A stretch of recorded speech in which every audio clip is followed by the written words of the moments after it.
I need to go. FM News Talk 97.1. Allman in the Morning podcast.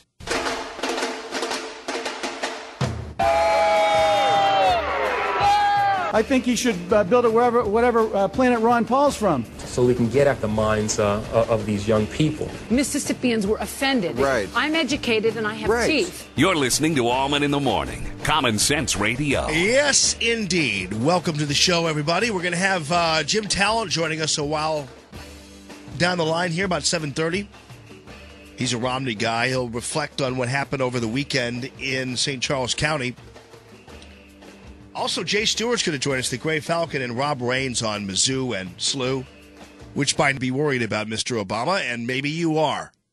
In the meantime, ladies and gentlemen, one of those arrested, Brent Stafford. He's in O'Fallon. He's a Ron Paul supporter. He was at the weekend caucus, which obviously became very raucous, and he was arrested outside. You guys were trying to basically, Brent, is that right, just count your votes? Is that correct outside?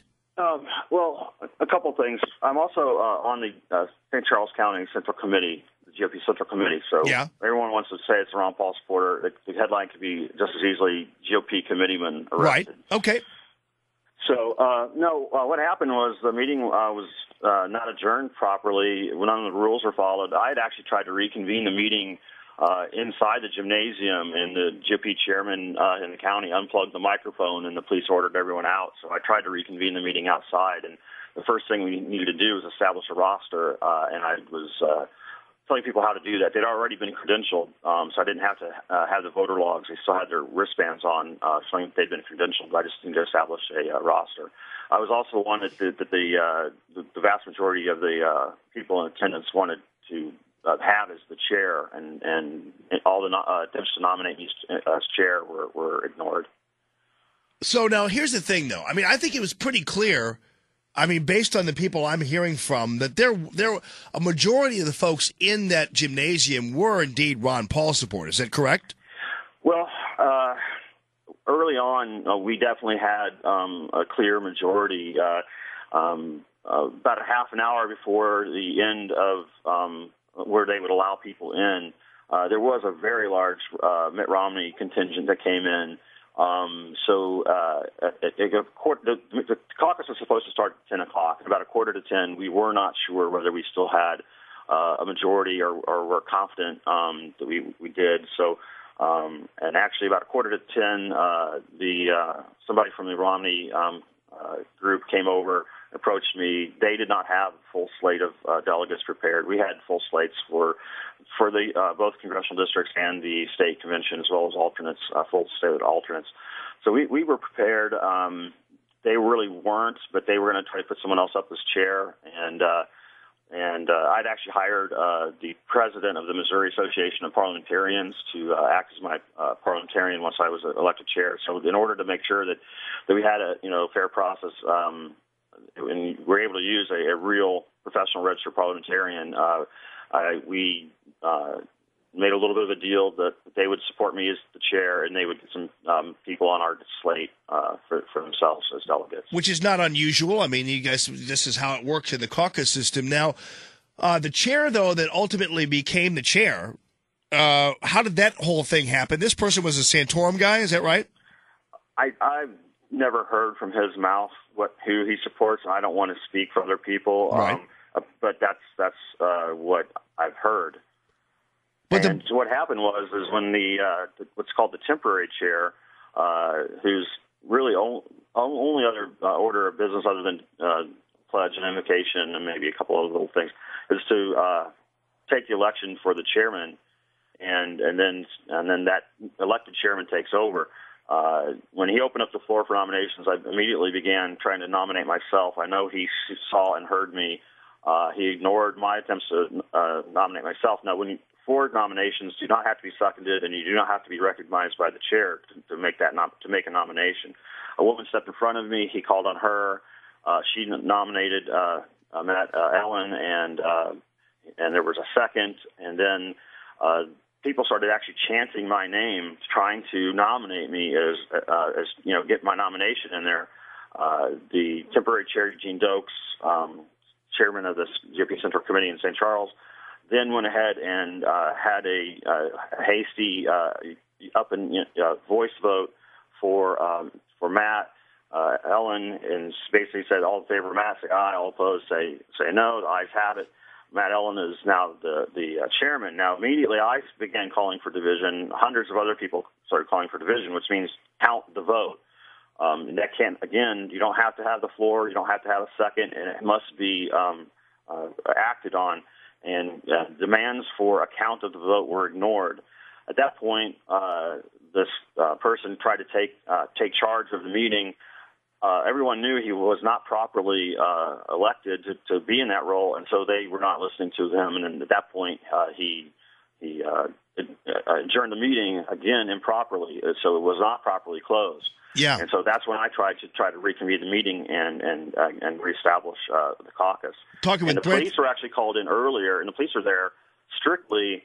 They were brought in to make people turn off their cameras and arresting one who they've caught using their cameras. Right. So, yeah, to get to that camera thing, now the police, because it was unusual to see that many police officers at this particular event, and you're saying that they were actually brought in by the GOP because of the camera issue? Yeah, that's why they were there, not for anything later on. So they were there to, and it was a pretty intimidating sort of force. There were people, there was a couple, at least one that I saw. There may have been more, police walking around with long batons. And I thought there were 4 police agencies. I saw another report that said there were 5 different police agencies involved. But There was a substantial show of force. And then I want to make sure we could get time to the point where we were outside.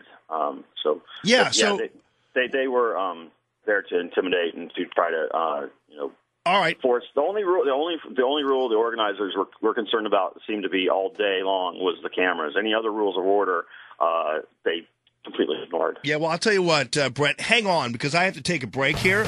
Sure. So I'll talk to you about what happened outside in the morning and ask you about the camera issue, because some are saying that the camera issue was a legitimate issue, and some people were insisting on having the cameras, and that caused the problem. And we'll get to the bottom of some of this, at least, as far as we can.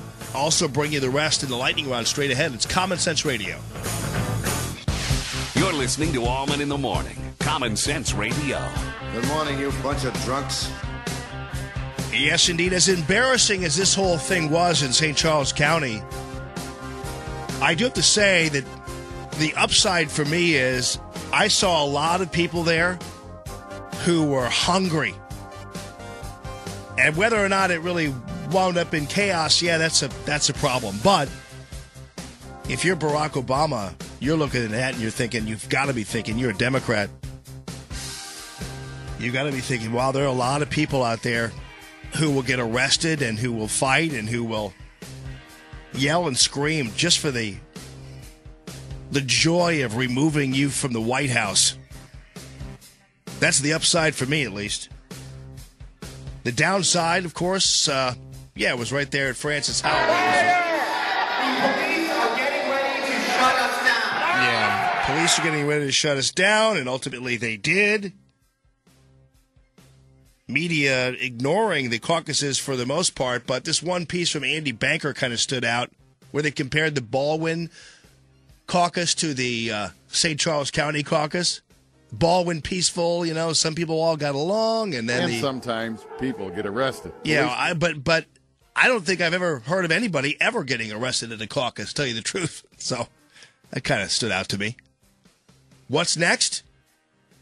Ladies and gentlemen, Tim Jones. Jamie, the state party, is going to have to decide what the next step is. I was at Ed Martin's big headquarter opening yesterday here in St. Louis County, and Lloyd Smith, who is the Missouri GOP executive director, was there, and I asked him that same question, and he said, Tim, we're going to have to sit down and figure things out when we're open for business Monday morning. Yeah, like figure out how to do something you probably should have figured out maybe 8 months ago, but I guess you can't predict that you're going to have, 3 different very viable candidates this late in the game, but still, my goodness. St. Louis County divided theirs into townships, and St. Charles County stuffed everybody into a gymnasium. Can't really maneuver and navigate Robert's rules when you're dealing with hundreds of people. I went up to the ones in Iowa, and they were held in classrooms. But a gymnasium, you're already setting yourself up for trouble right there.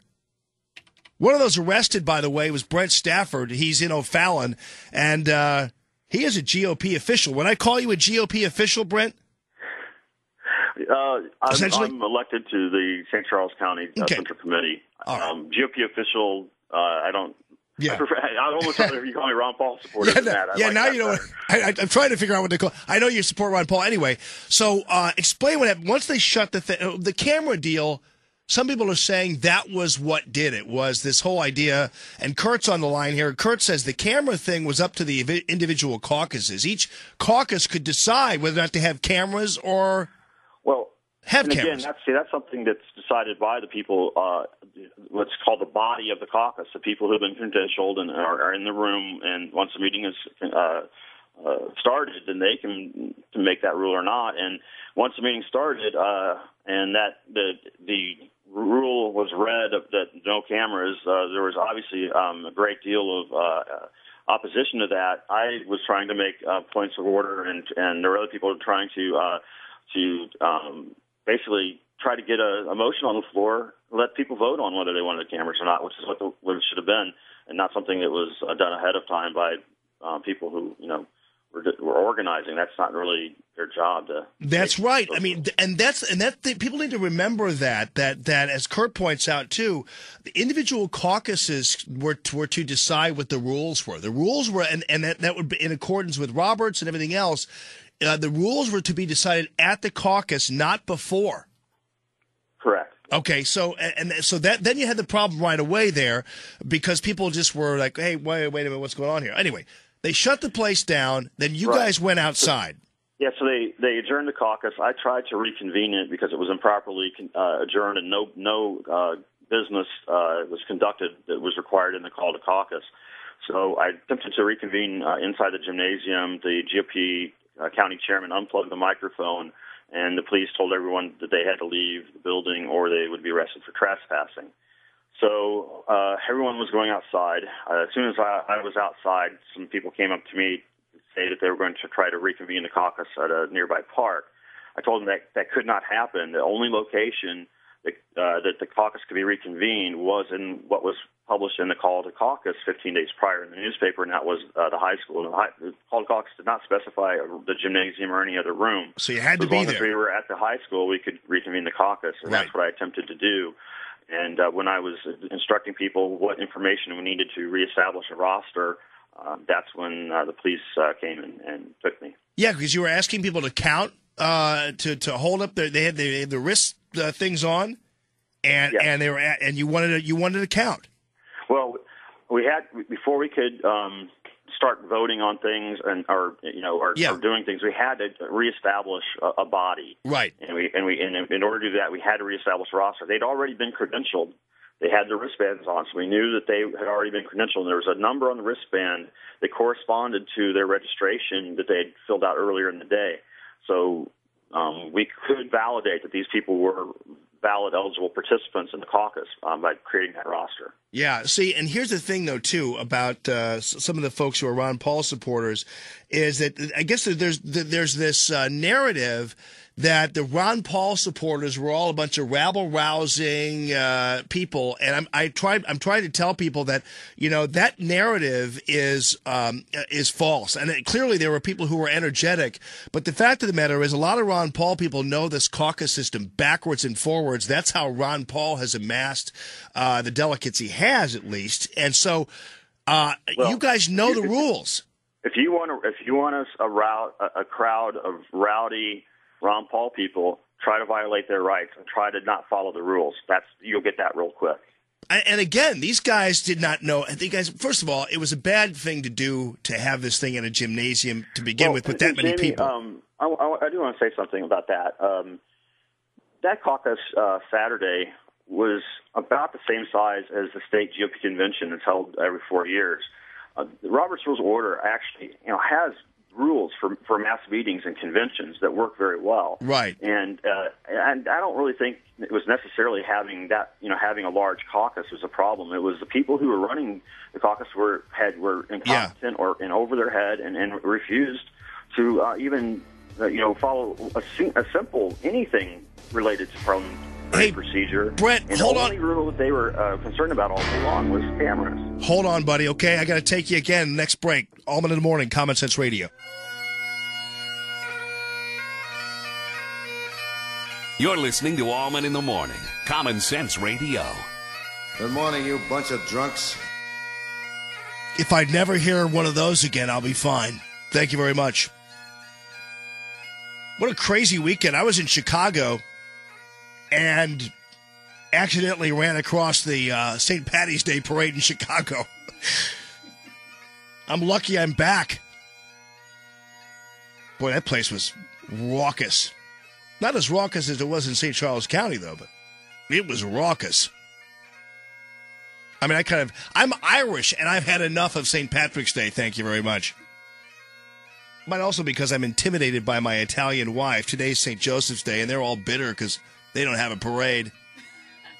Plus, she's Italian. I'm always afraid the family's going to kill me. Put a horse's head in my bed or something.